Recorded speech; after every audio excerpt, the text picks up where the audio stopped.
همزمان با اجرای پروژه‌های مسکونی بلند مرتبه در منطقه 15 پاریس و تقریباً در کانسپتی مشابه پروژه برج‌های مسکونی پارک دو پرنس در تهران، از آنجایی آغاز شدند که امیر ملکزاده یزدی تصمیم گرفت تا زمین 22,000 متر مربعی خود در اراضی ونک را که در گذشته باغ وقفی میرزا یوسف مستوفی الممالک بود، به بستری مولد و پویا برای شهروندان تهرانی تبدیل کند.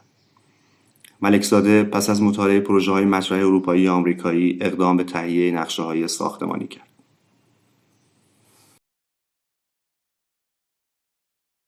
این مجموعه در اواخر دهه 40 پیریزی شد، ولی تکمیل آن به طول انجامید در اواخر دهه 50 به بهره برداری رسید.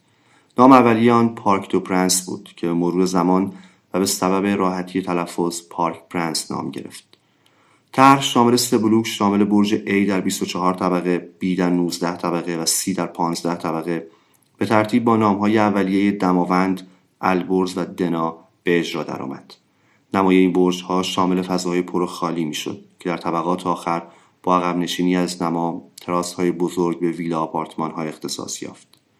زیبایی تناسب حتی در تعیین تعداد طبقات برج‌های پارک دو پرنس نیز مورد توجه بود. به همین دلیل نسبت‌های موزون 15، 19 و 24 مبین تعداد طبقات 3 بلوک شد.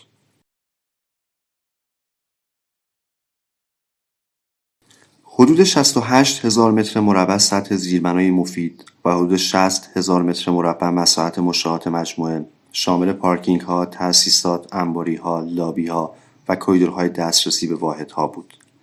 برای آنکه حس زندگی در فضای سبز گسترده بیشتر محسوس گردد، از محوطه 22,000 متری پارک حدود 4,000 متر مربع آن به آپارتمان‌ها اختصاص داده شد و باقی مانده را خیابان‌های پردرخت، استخر، زمین بازی، فضاهای سبز، مراکز تفریح کودکان، کافه‌ها، رستوران‌ها، فروشگاه‌ها و سایر تاسیسات عمومی مستور می‌کرد.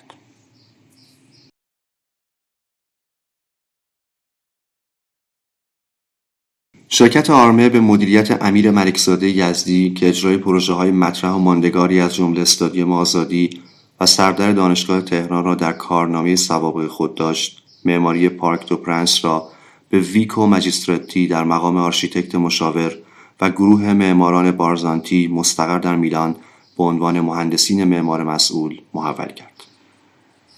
در سال 1974 بود که قدم به شهری گذاشت که با سرعتی غیر قابل انکار مسیری مدرن را می‌پیمود و از این جنبه بود که حضور او در تهران غافلگیر کننده به نظر می‌رسید.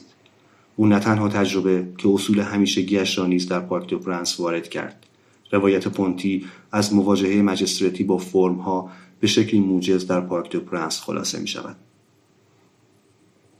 وقتی از روی آنها عبور می‌کنید، کمتر متوجه فرم‌های مستطیلی شکلشان می‌شوید، زیرا آنها جنبه‌ها، روزنه‌ها و آستانه‌ها هستند. از کنار آنها رد خواهید شد. الگوهای منحنی او اما در عوض شما را متوقف خواهند کرد.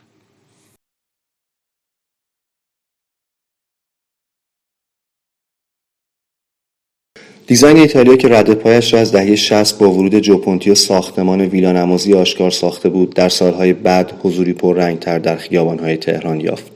گسترش فرهنگ دیزاین ایتالیا به سمتی رفت که دوموس در سال 1975 نمایشگاهی در تهران برپا ساخت.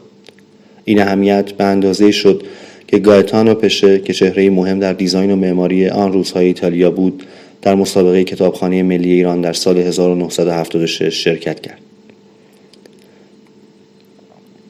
در این میان 1 سال پس از آن که ماجستراتی پروژه پارک پرنس را آغاز کرد و در ادامه توسعه فضاهای چروتی در شهرهای اوزاکا، توکیو، لندن، وین و میلان، سفارش شوروم این برند ایتالیایی در تهران را نیز پذیرفت. شوروم چروتی در خیابان وصال شیرازی که در آن سالها به سبب افزایش فضاهایی از این دست اهمیت قابل توجهی داشت، واقع شده بود. هرچند که دیگر اثری از این شوروم نیست، ولی ساختمان آن کماکان پابرجاست.